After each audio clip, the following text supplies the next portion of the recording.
મન કી બાત કાર્યક્રમ થકી પ્રધાનમંત્રી નરેન્દ્ર મોદીએ કહ્યું, યુદ્ધના કારણે વિશ્વમાં ઊભું થયું ઉર્જા સંકટ, ભારતને વૈશ્વિક સંબંધોથી થયો લાભ. પીએમએ દેશવાસીઓને એકજૂથ થવા તેમજ અફવાઓથી દૂર રહેવા કરી અપીલ.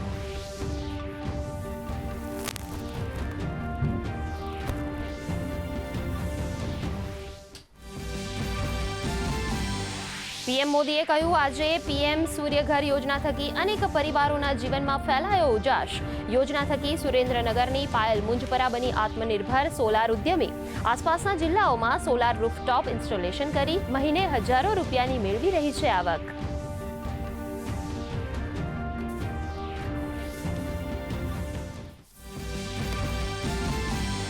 મુખ્યમંત્રી ભૂપેન્દ્ર પટેલે અમદાવાદથી તો કેન્દ્રીય મંત્રી સી.આર. પાટીલે સુરતથી નિહાળ્યો મન કી બાતનો કાર્યક્રમ.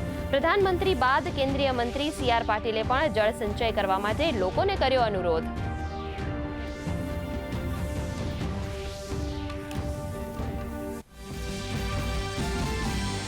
મુખ્યમંત્રી ભૂપેન્દ્ર પટેલે અમદાવાદમાં ₹1098 કરોડના એએમસી અને ઓરડાના વિવિધ વિકાસ પ્રકલ્પોનું કર્યું લોકાર્પણ અને ખાતમુહૂર્ત. ઘાટલોડિયા સ્થિત સત્તાધાર 4 લેન ફ્લાયઓવર બ્રિજને મૂક્યો ખુલ્લો. આ બ્રિજથી નાગરિકોને ટ્રાફિકની સમસ્યામાંથી મળશે મોટી રાહત.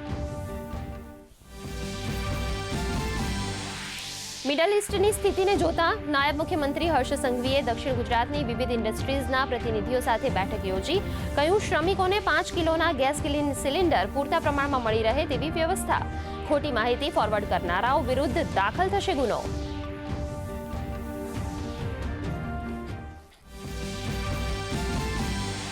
ભાવનગરથી નવી મુંબઈ માટે ઇન્ડિગોની 2 નવી આજથી ફ્લાઇટ શરૂ. કેન્દ્રીય નાગરિક ઉડ્ડયન મંત્રી રામમોહન નાયડુએ ફ્લેગ ઓફ કરાવ્યું. દિવ્યાંગ બાળકોએ માણી પ્રથમ સફરની મજા. તો રાજકોટ અને જામનગર એરપોર્ટ પર પણ વિવિધ સુવિધાઓનું ઉદ્ઘાટન કરાયું.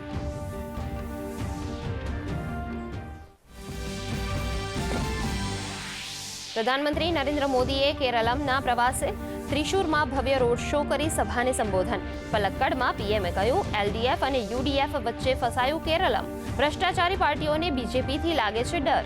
બીજેપી એનડીએની સરકાર કેરળમના વિકાસને વધુ ઝડપી બનાવશે.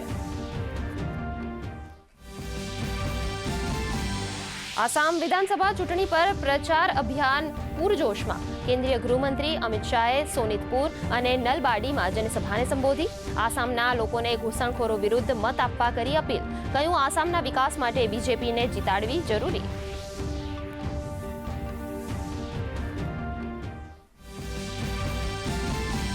રાજ્યના વાતાવરણમાં ફરી પલટો. આજથી 2 દિવસ કમોસમી વરસાદની હવામાન વિભાગની આગાહી. કચ્છ, સૌરાષ્ટ્ર અને ઉત્તર ગુજરાતના અનેક વિસ્તારમાં વીજળીના કડાકા સાથે પડી શકે છે વરસાદ. તો ગરમીમાંથી થશે ઘટાડો.